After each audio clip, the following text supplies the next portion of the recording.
Hey guys, how's it going? So this is going to be a bit of a different video, straight to the point. I want to talk about Moff Gideon's new suit. There are definitely a lot of things that I don't see a ton of you guys talking about on Twitter or in the live streams or anything like that. So right off the bat, of course there are horns, and we're going to get to this. I feel like I've made my point clear that he is, in my opinion, loyal to Darth Maul. Now, this might be a design that they just chose, but if we're following any sort of lore and consistency, anyone with horns on their helmet, especially these long, are loyal to Darth Maul or Darth Maul loyalists, or as Sam Witwer likes to call them, Maul DeLoreans.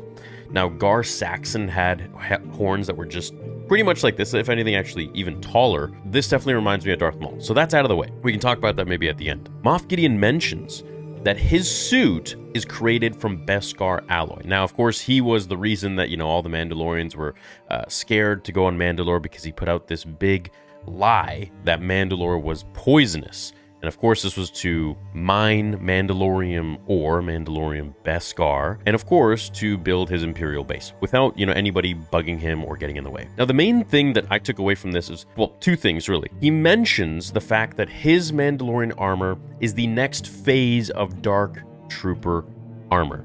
Now, if we also listen to when he's walking, it sounds like a robot. This isn't really normal for Mandalorian armor. It's just armor that's on you. But it literally sounds like he has cybernetics in the suit. Like he is literally a Dark Trooper inside the suit. Now, this next phase, there were 3 phases of Dark Trooper armor. The first one was just pretty ridiculous. It was pointless, like you could just destroy it easily. The second phase, I believe, and this is my theory, is what we saw in The Mandalorian Season 2. And the reason I say this is because Phase 3 was a lot bigger, beefier, but primarily it was actually lightsaber resistant. And as we saw, those Dark Troopers weren't lightsaber resistant because Luke was just chopping them up easily. Now, even if they were, he would have been able to just completely crush them with the Force, although it would have been a little bit more difficult. But I believe Luke Skywalker at that time, if, continuing with Legends continuity, he would be easily powerful enough to do such a thing. Now, with Moff Gideon in his new phase of Dark Trooper armor, and here's where it ties into Luke Skywalker with Season 2. If you guys remember, when he saw Luke, he was crapping his pants. He was so freaking scared because, first of all, here's the guy that defeated, the fabled mythological creature, Luke Skywalker, a Jedi, who defeated the Emperor, to his knowledge, defeated Darth Vader, and blew up the Death Star twice. So to him, Luke Skywalker is literally a god. He felt that what is the one thing that Luke Skywalker has that I'm really afraid of, besides, of course, the Force? His lightsaber. What defeated the Dark Troopers? His lightsaber. Mind you, the Force in a couple moves, but his lightsaber chopped through a lot of things. Lightsabers are very intimidating. They can slice through everything. This next phase of Dark Trooper armor is impervious to lightsabers. So this is telling me that perhaps we're going to see a Jedi that may try to show up and attack Moff Gideon. Now, if we do, they're going to have to use the Force to throw him away, because lightsaber attacks will not work on him at all. Of course, unless they're put in specific areas where that are vulnerable, kind of like what happened to Paz Vizsla and the Praetorian Guards, but that won't work on Moff Gideon. Now, also I want to mention, of course, the fact that he's, cybernetic at this point, so he's got enhanced speed, enhanced strength, enhanced durability. He's essentially a Dark Trooper, as he says. He is in the suit. That being said, does he have Phase 3 Dark Troopers assembled and ready to go like that, with him in front of them and them just behind him ready to attack? Now, what I think is going to happen is some more Mandalorians will show up. I do think Axe Woves is a good guy, and I say this because it's just too on the nose that he would betray Bo. I think it's the armor. I could be wrong, of course, but it's a theory, and Star Wars theory, channel name.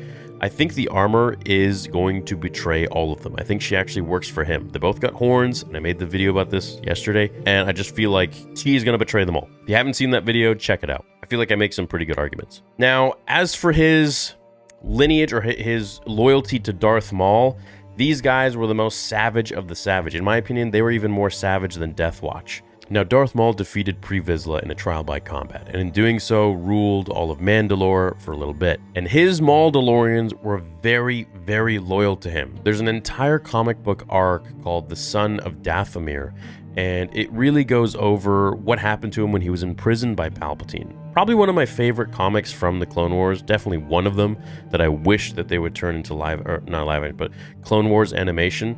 I think it's a saga that's really, really cool. for Darth Maul. It just continues his story so well, because we don't really know what happened to him after Palpatine, right?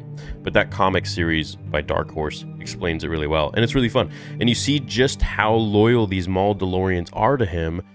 I would even say more loyal than pre-Vizsla. You know, maybe there are less of them, but they are much more loyal.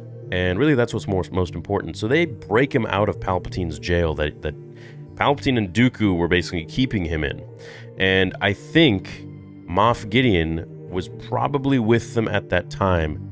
If he wasn't, then he became, very entranced with Maul's overall perspective of Mandalorians and how to rule Mandalorians in Mandalore. So with this suit, he will be pretty impervious to definitely Mandalorians and also to Jedi, unless they're using the Force, because then he's kind of game over. But that being said, he is in a suit, and Dark Troopers, Phase 3 Dark Troopers were essentially created to be able to withstand Jedi. And I think that there will be some tricks up his sleeve if he does come against a Jedi. However, I don't know if they would even do such a thing, because it's just it would be redundant to Season 2.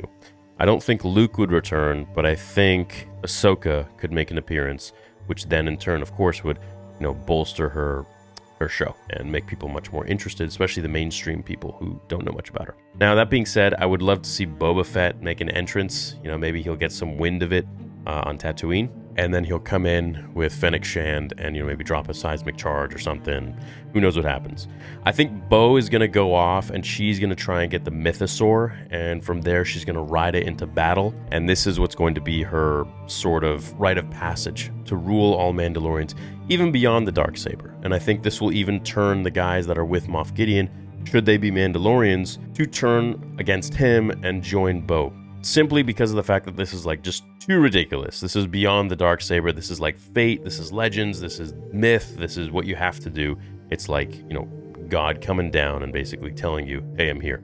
Follow me. So that's what I think about Moff Gideon and his new suit, which looks pretty cool. He's kind of like I don't want to say Darth Vader, but yeah, kind of a little bit, showing up in a black shiny suit as a cyborg.